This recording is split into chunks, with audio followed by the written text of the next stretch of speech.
Education sector వైపు రావడానికి కారణం ఏంటంటే నేను జిడ్డు కృష్ణమూర్తి గారి బుక్స్ చదివినప్పుడు ఒక ఎడ్యుకేషన్ అనేది ఒక చైల్డ్కి ఒక భయం కానీ ఒక కాంపిటేటివ్ స్పిరిట్ కానీ అనేది ఉంటే అది వాళ్ళని బాగా కుదించి వేస్తుంది. అది కంప్లీట్గా వాళ్ళలో ఉన్న ఆల్రౌండ్ డెవలప్మెంట్ కాదని చెప్పేశారు.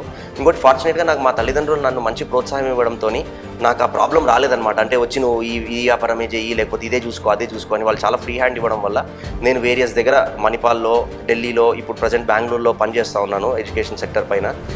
ఇన్ఫ్యాక్ట్ చెప్పాలంటే మీరు షాక్ అవుతారు, నేను టీచింగ్ కూడా చేస్తూ ఉన్నాను దాంట్లో. అంటే నేను చదివింది బీటెక్, నేను బీటెక్ సివిల్ చేశాను, అలాగే ఎంఏ ఇంటర్నేషనల్ రిలేషన్స్ కూడా చేశాను.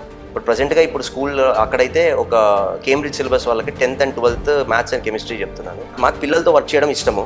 మేము ఇలాంటిది మీరు అన్నట్టు ఇంకొక కరెక్షన్, ఇంటర్నేషనల్ స్కూల్ కాదండి, మా కర్నూలు జిల్లాలో లేకపోతే నెక్స్ట్ ఇక్కడ తెలంగాణలో కూడా కొంచెం నా ప్లాన్ ఎలా ఉందంటే కొంచెం ఇలా ఈ జర్నీలో ఒకవేళ అలాంటి ఇంట్రెస్టెడ్ ఎవరన్నా నాలాంటి వ్యక్తులు నాకు పరిచయం అయితే వాళ్ళతో కలిసి ఈ ఆల్టర్నేటివ్ స్కూల్ అనేది ఒకటి స్టార్ట్ చేయాలి. నా మెయిన్ ఇంట్రెస్ట్ కర్నూలులో పెట్టాలని. బట్ దాని తర్వాత అంటే కర్నూలులో పెట్టి మేజర్ దాన్ని వెల్ఫేర్ మోడల్ లాగా మా వాళ్ళకు కొద్దో గొప్ప ఎక్కువ మంది కాదు, అంటే గవర్నమెంట్ స్కూల్స్లో ఇప్పుడు మనకు అదే మేము పవర్లో ఉన్నాం కాబట్టి మెయిన్ గవర్నమెంట్ స్కూల్స్ని ఎంకరేజ్ చేయాలనేది మా ఉద్దేశం.